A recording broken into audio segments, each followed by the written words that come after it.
Good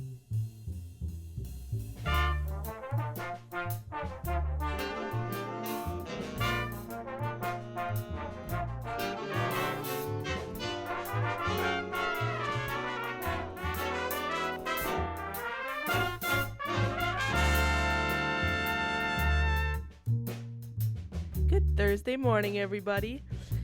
Today, I have two guests on the podcast. Woohoo! The first one is Isabel Mesht, who is an athlete, senior class officer, connoisseur of the fiber arts, and of course, a musician.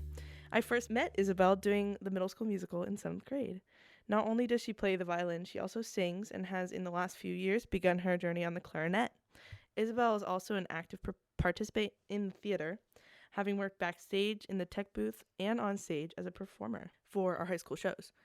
Like our first podcast guest, Isabel is a Formula One fan. Sierra Rullman, our second guest, is an artist in all senses. She is not only an active member of our music department as a violinist and singer, she also spends a fair amount of time in the art studio as an intern. Sierra so kindly painted the cover art for this podcast in watercolor. She took AP Theory with me last year, and the two of us make up the Jeopardy team, Sunny Skies. Sierra and I have shared time together in the pit orchestra, her in the string section, me in the brass section. She's also an active proponent for sustainable living as a member of our school's green team. Both of the guests today grew up in Waldorf schools. They are both members of our Valley Strings group and FA Vocal Jazz. Thank you to my two guests for agreeing to join me today and for providing the inspiration for today's conversation. Before we get into the interview, I'm going to talk a little bit about Waldorf education and what that's like for the general pedestrian population. Waldorf education is this is also from Wikipedia and also the Association for Waldorf Music Education. Waldorf is a holistic education style intended to develop intellectual, artistic, and practical skills while focusing on the imagination and creativity. Teachers have a lot of say with the curriculum and teaching methods, and the purpose of teaching music all throughout their K to 8th grade is to nurture their inner life of the children. And all of the freshman boys try to look for it. Well, thanks for coming on the podcast. Okay. Thanks for having us. Yeah. So today, since you guys are Waldorfians, Isabel had a fantastic idea to talk about what it's like to learn about music in Waldorf school. Sierra, can you just tell us like how long you guys were in Waldorf school? Yeah, so I was in Waldorf from parent and child, which is the parent bringing their tiny baby to school. And then I went to preschool there, which was nature preschool, obviously. And then kindergarten for, I think, like 3 years or something. And then first grade through second grade at one school, and then I moved to another Waldorf school and graduated from 8th grade there. So, yeah. Okay, what about you? So I started Waldorf in first grade, and I went until 6th grade, and then I moved to Molly Ockett, and so that was fun. And that's where we met. So let's like go grade to grade. When's like the first time you remember music being introduced, like especially for Sierra, since you were there since a wee little lass? Yeah. I don't recall doing music in kindergarten. I think they would play us music, but like on recorder probably. But it's not really. Maybe we sang. I'm sure we sang because we sing blessings at lunch always. Oh yeah. It's like mandatory. What I read about like young Waldorf education is it's a lot of listening skill, like just like getting kids introduced to the concept of music and listening to it and then singing. Yeah, exactly. They're singing all the time. Very accessible for children. And that's like the same. I didn't go to Waldorf school, but I'll talk about like the differences and maybe similarities to public school. Like it was very similar in music class in like kindergarten, first grade. It was a lot of singing and listening to music. Yeah. So you guys talked about recorders being introduced. When was that? I'm pretty sure that was first grade. Yeah, I remember first grade we got like the that first was recorder. The Pentatonic recorder, so that I think there was one that just had like one. No, yeah, one it hole. Starts with a one hole, and you get so two that's notes. just how you learn how to play. How to like blow into it. Yeah, and like maybe control air a tiny bit. I don't think that's accurate. Yeah. We still had kids by 8th grade who were just squeaking, but like it's the concept. Yeah, and like rhythm and like and then you like matching. graduate to a lot of like response. Yeah, call and repeat. responsing Yeah. Okay. with the teacher. And like I always remember my teacher, even when we were singing, would have a recorder and like play starting notes and whatnot with a recorder. Mhm. And so it just kind of stays with you throughout the whole entire time in Waldorf. Yeah, exactly. And you just gradually like move on. Pentatonic, and then I don't know if it was I think it was like third grade. third grade that you get the like full Yes. soprano recorder So I think with all the Nice. notes. Yeah, Yeah. actually, the year that I did recorder karate, which is like the public school version, Yeah. that was third grade, I'm pretty sure. Okay. Yeah. Oh, that's interesting. Yeah, it was also in third grade that I think we got to choose if we wanted to play the violin or the cello. So it was kind of yeah. it was Sorry. Yeah. At my Bainbridge Waldorf school, it was fourth grade, but then I think across the board it's third grade because when I moved, it was third grade. In second grade, I think they do sometimes a little workshop like, here's the 3 instruments you'll pick next year. Some schools do that, so I missed that. So I just kind of went in and got the violin, and that's how I learned that. I don't know. Did they lead the process more with you? well, I was kind of an interesting case because I got there in first grade, but my older sibling Soph got there in third grade, and they started learning the violin, and I was like, wait, I want to learn the violin, okay. and so in first grade I started the violin, even though with the Waldorf curriculum it started in third grade, so I was a little ahead of the class. Yeah, so public school where I grew up in rural Maine, no one had to learn an instrument besides like third grade. We did recorder, like a unit on recorder, but like we didn't do strings, we didn't do wind instruments or band instruments until fifth grade, and then you have the option. So it's not like part of the curriculum, it was just like an option for people who were interested in doing band in fifth grade. But that's totally different because my mom actually taught strings at the White Mountain Waldorf School for a while. So sometimes she'd have school and I like in the public school had a day off or something. So she'd bring me to her job and there's all these kids with their like little violins and The quarter-sized cello. violin. Exactly. And at that point I had started the violin because also I saw my parents playing instruments, and in third grade, and then so in third grade I decided, I want to try the violin, so I started taking lessons.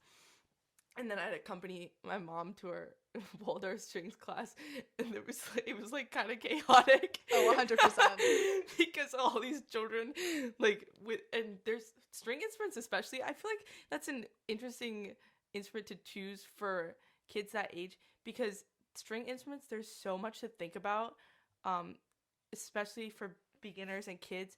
There's like so many parts to the violin. There's the fingerings, there's how you hold it is not very, like, the holding of the instrument is not natural. I remember the first day of violin, the violins didn't come out. It was just the bows, and they handed us each a bow, and I was handed it in this like slanted way, and so I adjusted so that it was like straight to the floor, and then the teacher was like, so you'll notice it's slightly slanted in your hand. That's how it's supposed to be. And I was like, oh, okay. But yeah, the first at least 3 entire 45-minute classes were just on holding the bow. Here's the frog, here's the tip, like learning the different what's the middle of the bow, how to tighten it, what's rosin, and then eventually open strings.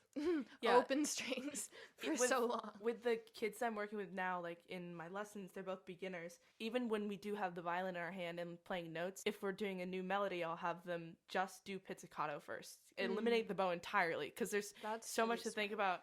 And sometimes first we won't even put our fingers down, we'll just play the strings that the notes happen on. Yeah, that's really helpful. And then bring in the fingers, and then slowly add and make sure they're all in tune. It's just another story. And then gradually build things up until you have all the parts in their hand, and they can, exactly. So you gotta work up. Yeah, exactly. And I think, what's the first song you learn on other instruments? Because we learned Hot Cross Yeah, Buns. it's always Hot Cross I Buns. love that. That's the universal. No matter what instrument, no matter where you just start. Always, yeah, that's great. So then at my school, once you got to 6th grade, middle school, it became an orchestra with 6th, 7th, and 8th grade. Oh my gosh. So you left before that happened, or you were at 6th grade? I was there in 6th grade. I believe it was just our class though.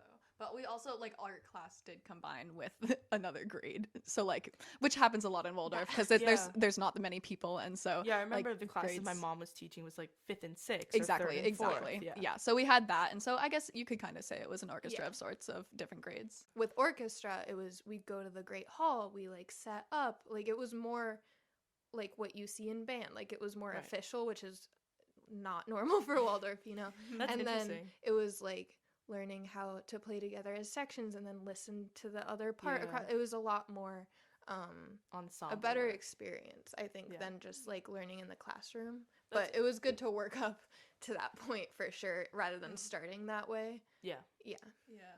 So when I first got to my Waldorf school in Massachusetts, I had a violin teacher, and she was like a very good violinist, and I took private lessons from her from 3rd grade till she left. And then there was the cello teacher who was separate, but like sometimes we would combine, and then she took over as the full orchestra teacher and music teacher overall. It was interesting to have a contrast of teachers because that is not supposed to happen often in Yeah. Waldorf, that you switch teachers for something. And so I think this cello teacher was a lot better at just like, yeah, being down to earth and like being practical and like also engaging us in the music, but not expecting it to be good the first time, where the other Yeah. teacher, she had this classical music expectation that our next teacher, she kind of brought in more like different culture music. Like she tried to incorporate different rhythms, different styles, and different ideas into our orchestra class than just like achieving good sound. Good. That's Yeah. cool. Sierra wanted to talk about some quartet thing. Yes. So Marshunda Smith, I think it must have been 5th grade. A quartet she put together, and that was a great experience for practice outside of school. We would go to her house on Saturdays and practice. The best part was we would get gigs, and we would That's such a play good at, experience. a couple times. What we did most regularly was we would get to school early and play, like when it was a nice season, and play outside as people were coming in, because at Waldorf everyone walks through the same door, shakes the greeter's hand. That's how that's what we did at my school. And that's how you like get attendance for the day. But so we would play like off to the side as people were coming in. So that was the first thing. And then we played at 1 or 2 nursing homes. We did like maybe 1 or 2 paid gigs, and that was a really cool experience as like little 6th graders. Yeah, that's awesome. And that just really like brought some love for music too, because we would play pieces with like Spanish or South American tones to it. Ooh. or Eine kleine Nachtmusik, and I was Yeah. the first violin just trying to figure out the 3rd position and Real. stuff. And just really cool techniques. I played the back of the bow. Oh, Like that's that cool. thing, like it was just really fun and like low pressure, but so much I wanted to be good, and that was like really kept the passion going. Yeah. As opposed to orchestra. Chamber music for like, I think any kids who are really passionate about music, if they do chamber music, it helps boost like not only the performance side of playing, because you get a lot of opportunities to play, but also chamber music is just good because you like there's not a director standing in front and telling everyone what to do. It's more of a collaborative thing. So like when I was about the same age, 5th grade, my violin teacher, I was working on Eine kleine Nachtmusik, and she was like, we should get together a quartet, and I performed it at this 24-hour music event, and it was like me, my violin teacher, my mom, because she played the cello part, and then one of the other faculty from the school, and it was so cool. Like I felt like the most important person, that I had 4 adults backing me up. I felt so cool. So I want to know, how did the kind of music that you were playing change from like when you were younger, maybe 1st grade on the recorder, to that more ensemble style? Like what kind of music were you able to play on the recorder, and then like how did the repertoire expand from there? But all that I really remember is it's a lot of like little folk tunes on the recorder starting out. Lots of kind of short, repetitive, very lyrical things that children can hopefully easily remember. Right. And then like I feel like we never used sheet music, of course, until like 3rd grade. And so everything was So by, it's by ear, ear. yeah. And so Ear that was very training. interesting. And then once you hit, then you could start to read music, and then you could kind of expand your recorder playing or your violin playing or anything like that more, that when you could read music. And so that really expanded it. And also we would read music for singing then. And I really remember in like 5th and 6th grade, we did a lot of like African American inspired music and just very cultural things. We definitely did some like South American, like Brazilian, Portuguese kind of music, which was a lot of fun. Yeah. What you were saying about learning how to read music, I don't remember learning how to, like, they That's integrated crazy. it so well. Yeah, I that it was completely kind agree. of just like, I mean, I know we were taught like the acronym for Uh-huh. knowing, but like I don't really remember like seeing a whiteboard or chalkboard with them. It would have been a chalkboard, by the way. There's no whiteboard Yeah. at Waldorf. Like a chalkboard with them teaching, like because they make it flow so well. Like by 3rd grade, you start to integrate it, and then it becomes. Were you part of- reading sheet music before you started the string instruments? I don't think so. Or was it at the same time? I think 'cause it was probably the same. My time. first time reading sheet music for real, I mean, I might have like sung and read, I don't know, church hymns or something, but my first real experience reading sheet music was when I started violin lessons.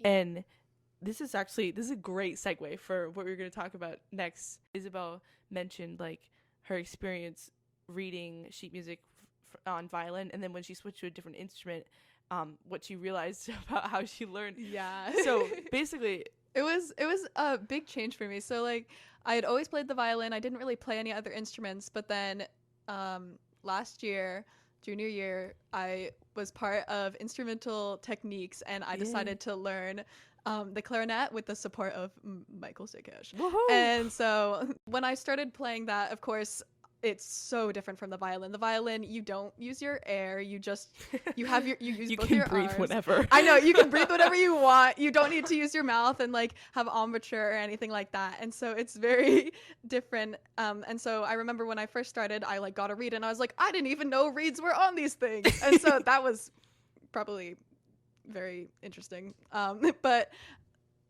once I got that, I learned how to put together the clarinet, but I didn't play the whole entire clarinet. So it's very interesting. You just use the mouthpiece with the reed attached to it, and you try to make noise. Yep. Like Mr. Sekash tells you, okay, so you put this in your mouth, you put it against your lips a certain way, and then you try it and like make noise. And so I tried that for like a week, and I occasionally made noise, and it was very exciting when I did, and it was a high-pitched squeal, so very lovely. Woo! And eventually I attached it to the clarinet, and I could play like a C, a D, and an E, and I did that for a while, and I got my little red book, and I learned how to read the notes on the page and then translate that to the clarinet. And when I was brainstorming somewhat for this podcast with Soleil, like that was one of the big things that kind of came up, was how different it was changing sheet music reading from sheet music to violin and sheet music to clarinet, because sheet music to violin, for me, it was just I look at the note on the page and then I just play a note, and I don't really connect like, oh, this is a or this is a B or something like that. Like, and of course I knew like the basic ones, but eventually it was so quick that you would just switch over to the violin and play the note. Yeah. Versus when I changed to the clarinet and I didn't know any of the fingerings or anything like that, like I had to take it very slow and one step at a time. I had to go, okay, this is this. I look at the fingering chart and then I play it. And so that was very interesting, and that kind of led me to understanding keys and key signatures and notes a lot more. And so I definitely started understanding like, oh my gosh, the circle of fifths, and like being like, scales, that's what that is for. Because I remember like my violin teacher telling me like, okay, you need to move your fingers here or here, like you need to move your middle finger down, and so your second finger is lower, and so then it will be like natural. And I was like, I had no idea what that meant. But then once I picked up the clarinet and read it, I was like, okay, so like there's different notes and they build together, and you change it based on what the sharp says, and then the sharp correlates to this note, And so it was very interesting, and it really made me rethink a lot about music, and it made me a lot more interested in like the music theory behind it. Yeah. And yeah, I would say that's a good point. I think what makes violin or like string instruments easier for young, so maybe this is why Waldorf starts with strings in the 3rd grade, is like it's almost like piano where you can kind of see the notes go up. Like the low string is on one side, and then it goes higher and higher and higher until you're on E. G, D, A, E. It goes up, and then you put your fingers down, and if you put one finger down, it's a little higher, and 2 fingers down, it's even more high, and 3 fingers. Like, at some point, you understand that the fingers, the number of fingers, like the higher the number, the higher you are on the string, and then you go to the next string, and so it's kind of easier to see the progression from low to high. Whereas, like, on fingered instruments, like brass, for example, there's partials, and you have to understand the concept of, like, having a bunch of notes on one partial, and then you have to, like, blow faster air to get to the next partial, which is higher. Like, the partials, for me, were a hard concept to grasp when I started the trombone, because it was, like, not something you can see. It's something you had to feel. So That's very like and similar to what you were saying about learning the violin, when I saw a note on the page, I said, oh, I know where to put my finger, and I put my finger down, and it's the right note. I never really thought about the letter names because it was an extra step that seemed unnecessary at the time, and like for efficiency's sake, and when you are first learning the instrument, yeah, it's unnecessary to think about what the letter name is if you can just know where to put your finger. But then when I started trombone and it was a total different landscape, I was like, and it was also in bass clef, so but it was, I honestly actually didn't have an issue switching from treble to bass because I just did the same thing for trombone. I saw a note on the page and I was like, oh, where do I put my slide? Here's where I put my slide. But then, like, somewhere, I don't know when it was, but somewhere along middle school, I finally started to remember the names of the notes on the staff. I think when I was, like, first playing violin, it was mostly just, like, I knew where A was on the staff, and I knew where the big ones were, like G, A, D, E, and everything in between, I had no idea what it was called. Exactly. But then, somewhere in middle school, I started to, like, remember the names of the notes. Which is obviously really important for music theory and understanding. And like especially like the names of the notes on the instrument, not on the page. Yes, yeah. And okay, this is interesting. I since the first wind instrument I played was trombone, which is a concert instrument, I never really thought about transposing instruments until, like, I don't know, high school probably, when I was surrounded by a bunch of people who played transposing instruments, and I was trying to play chamber music with them or whatever, and then I had to think about, like, well, okay, they see a note on the page, and it's not the note that's coming out of their instrument. Yeah, what is this madness? I did not know that was a thing. I did not know that was a thing. I do not understand it. Until, like, probably last year. Like, honestly, even though I started playing in band at freshman year, I was one little violinist in a whole band. I still didn't understand how the note that they were playing, like, wasn't the note. Yeah. For today's theory topic, since we were talking about the Waldorf recorders being pentatonic, I thought it would be a great chance to discuss pentatonic scales. Pentatonic scales have how many notes? 5. Woohoo! Hence the pentatonic. 5 notes. Yeah. And so basically, here's the debrief of what I learned about pentatonic scales in theory. The reason for the 5-note thing is we just eliminate half steps in the scale, because half steps, like, they create tension, and so if you eliminate them, then you can basically just play any arrangement of the notes that are left in the scale and they sound good. And that is probably why the pentatonic recorder is for first graders. Exactly. Big agreement there, because children do not know how music works and they will just play any note. I'm gonna say the intervals, or like the solfege, I suppose, and then Sierra has so kindly brought her pentatonic recorder. So which note? So the first note would be do, and this recorder happens to be in the key of G. So G, And then the next note is re, mi, sol, la, so, going back down, mi, re, do. Gorgeous. Woohoo! Yay! That's beautiful. Oh, that's really lovely. Brings back the childhood.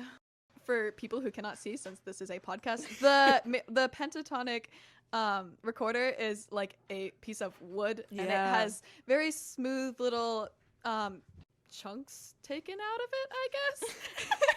I cannot think of a better word.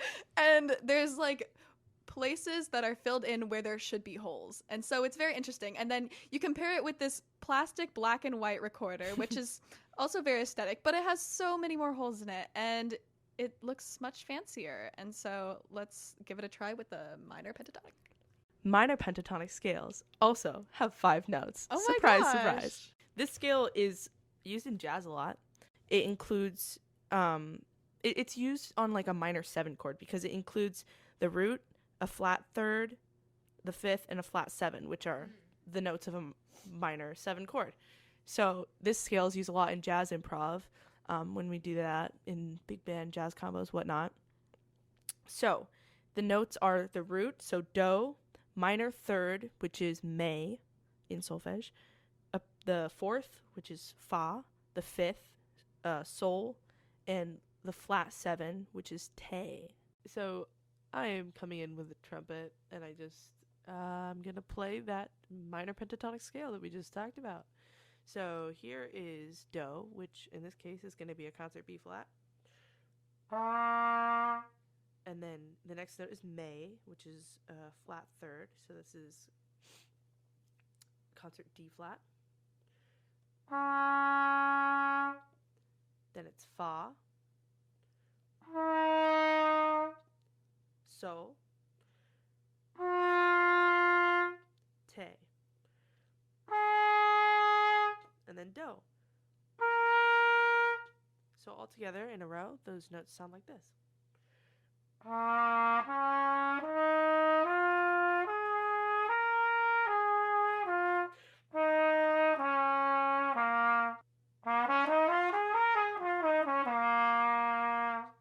there's a minor pentatonic scale. Right before we started recording, Sierra and I found out yet another similarity between our lives, which is that in our 8th grade year, we both wrote a song that was like kind of popish. Oh, I'm cringing. Okay, context. I just listened to mine for the first time in 4 years, and it's bad. And they're both about leaving middle school and going to high school. It's So bad. okay, so I'll give some context for mine, and then you can give the lore. So basically, in middle school, the one thing that was consistent through all, I think it was like 6th to 8th grade I did this, was we always had theory packets that we, like, every week we had a theory packet, and we had to work on our packet during music class or like homework if you didn't finish it in class. And basically they were copies from this theory practice book that my teacher had, and he said if anybody finishes the whole book by the end of their 8th grade year, then you get to write a song, because hypothetically you should have all the skills, all like the foundational skills in theory to be able to do that. So it would like walk you through first it was like how to read notes off a staff, and then it was like how to read rhythms and whatnot. And since I already played music a lot of my life and like was surrounded by it from my parents and stuff, a lot of that stuff was easy. Then when I got to like things like intervals, and this was new stuff to me, and I was so into it. I loved doing my theory packets. It was the most fun assignment that I ever had, and so like I learned about what intervals were, and I had to learn all the key signatures and how to write them, and I had to learn how to harmonize a melody and like write all that in my packets. So by like, I don't know, it was probably mid 8th grade year, I had finished all those packets. I think I finished them right in quarantine because I had so much extra time, and I was like, what should I do? I should do music theory packets. Of course. But I finished them and I sent them in to my teacher, and I was like, and he was like, all right, well, it's time to write your song. So then I was like, well, gee, I don't know what I'd like. I didn't know where to start. And I guess maybe I was listening to the radio or something, and it was pop music, so I was into that at the time. I don't know. Or maybe I just like didn't know how to write music, so I just turned to the what seemed like the easiest thing. And then quickly I found out that I do not know how to write lyrics, and after that I didn't try to do it again. I think I was scarred by the whole experience, and now I never want to write music again. But somehow me and Sierra ended up writing about the same thing. I don't know. I wrote about like leaving middle school and going to high school and like how freeing it would be or something like that. I don't know. Oh boy. Yeah. So you seemed a lot more prepared than I did. I knew no theory. Like I could read notes. Intervals, what's that? I don't know. Anyway, so in 8th grade at Waldorf, you do this capstone project, and it can be literally anything. And I decided that I wanted to write a song. Other people had done that at my school. The people who had done that were good singers. That's a good thing to come with, or at least eventually achieve. But anyway, so there was this somewhat local music teaching studio called the Music Asylum. And the teacher there had already gone through at least 1 or 2 capstone projects with other 8th graders. So I met her. She was great. And I started taking lessons from her, vocal lessons, which eventually morphed into some guitar lessons as well. But for this project, it was vocal lessons. And she just taught me the process of songwriting. She gave me a book that talked about the process and stuff like that. I don't remember what it's called, but we did a lot of, while I was with her, we would do like, I like to call it like spill your brain writing, where you just like write whatever's on your mind without any intention of rhyming, without any intention of full sentences, and I would just, most of it was all nature, or there's a big change coming up, I'm going to go to high school. And so that kind of morphed into writing my song Fresh Start, which a bop. And yeah, so the process was really valuable. The song that came out of it is absolutely awful. I just listened to it, the amount of reverb that we put on my voice and the way I enunciated words, because she was trying to teach me how you really need to open your mouth to those values, and you need to like those vowels, you need to round, not values, you need to like round them out, or just like use the space, the cavity of your mouth, because I was a very closed mouth singer originally, and so I did that too dramatically, and the way I pronounced some words was very choir-esque, which is not what you want when writing a pop song, which I don't know. In middle school, I was into pop music. Now I'm not. So that's another negative aspect of it. But yeah, so, and also I didn't know theory. So really, she walked me through, this is what a good chord progression would be. Here's some options. Which one do you want to do? Which one can you play? Because I didn't play piano, but that was the easiest, because it's hard to play violin. I didn't play piano either, and that's the instrument I wrote my song on. Yeah, exactly, because it's the easiest to visually build chords. So, we really chose easier chords that I would be able to learn. I'm sure that this is in the key of like C or G or something. Yep, exactly. And I really enjoyed the songwriting process, even though trying to figure out rhymes were fine. Trying to figure out where I was going with it, how to end it. Outros were awful. Just trying to figure that out. But yeah, and then I remember when she taught me. So we're using Logic right now. I used one called Reason, the software, and it was really my dad that helped me with that, because I was just like, so in 8th grade, that's when I learned what a computer was, so I didn't really know how technology worked, and so it was really over my head, and trying to figure out like, okay, we do want some rhythm in there, let's add some drums, which drum beat do we pick? It was just like kind of over my head, and so the result is really bad. But I really liked the process was really cool, and it inspired me I think what I got out of it was a really great music teacher, and I ended up staying with her to learn more songs and learn guitar. And I think she's the first person who gave me any concept of music theory. I didn't learn music theory from her at all, but that's when I could tell, like, I was starting to realize what, like, okay, this is a chord progression that sounds good. Why does it sound good? Yeah. I was starting to, like, understand that, and then that really set in the end of sophomore into junior year of high school. Yeah. But yeah, I don't regret it, but I can't believe that I did that, and I'm not proud of it. Yeah. So when I was writing the song, even though I had done all those packets and everything, I barely used the information that I learned from that in the writing process. Mostly I was doing what, like, I would just sit down at the piano and play chords, and if they sounded good in that order, I'd do that. Yeah, exactly. It was mostly by ear that I read it, and it was like in the middle of the quarantine, so of course my teacher like didn't make me play it in class or anything. Right. So I think I just sent him a MIDI file, and I was like, okay, there's my song. Exactly. Yeah, that's how the presentation of my capstone project was a Zoom call in which I sat there and smiled while I played the recording of my song. The original plan was for me to perform it live, but that couldn't happen. So I just sat there and smiled, and one teacher like started like getting tearful, and I was like, at the moment I was like, wow, that's really sweet. Listening to it now, I know why those tears were there. It was not what I thought. Oh my gosh. That's so funny. Yeah, but I think songwriting, man. This really was our canon event. Yeah. we wrote the same song at the same time. Yeah. Well, it was lovely to speak with you too. That was so much fun. Yes, it was so much fun. Nice. Thank you for inviting us on. Thanks for bearing with all my technology mishaps. Oh yes, of course. All right. Trial and error is best.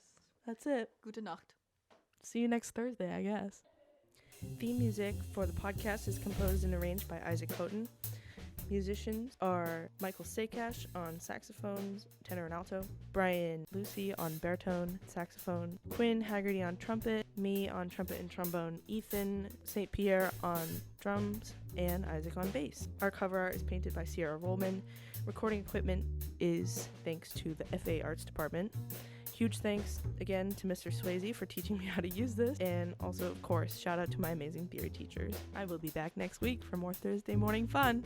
Bye.